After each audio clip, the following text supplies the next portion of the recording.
ধুন্দুল আলু দিয়ে চিংড়ি মাছের এই রেসিপিটা কিন্তু আমার খুবই প্রিয়। একে তো খেতে খুব মজা আর রান্না করাটাও খুব ইজি।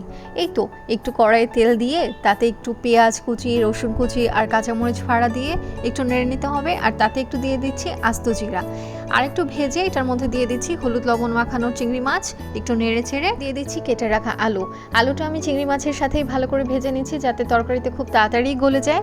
আলু আর চিংড়ি ভাজতে ভাজতে যখন তেল ফুটে উঠেছে তখন আমি এখানে একটুখানি আদা রসুন বাটা দিয়ে দিচ্ছি এবং তারপর আর একটু ভাজা ভাজা করে এখানে দিয়ে দিচ্ছি একটুখানি পানি দিয়ে আরও কিছুক্ষণ নাড়াচাড়ার এক পর্যায়ে আমি দিয়ে দিচ্ছি আধা চা চামচ লবণটা আমি এখানে আধা চা চামচের বেশি দিচ্ছি না, কারণ আমি যখন চিংড়িটা মেরিনেট করে রেখেছিলাম তখনও ওখানে আমি লবণ ইউজ করেছি। আর রান্নার এই পর্যায়ে আমি দিয়ে দিচ্ছি কেটে রাখা ধুন্দল। এখানে আধা কেজি ধুন্দল আমি ব্যবহার করেছি, আর ধুন্দলগুলো কিন্তু আমি কেটেছি আলুর মতো শেপ করেই। চুলায় ধুন্দল দেওয়ার পরপরই কিন্তু এটা নিজের গায়ে থেকে কিছু পানি ছাড়ে, এই জন্য আমি কোনো ঝোলের পানি এখানে দেইনি। ধুন্দলটা যাতে গলে যায় এই জন্য আমি কিছুক্ষণের জন্য এটাকে ঢেকে দিচ্ছি।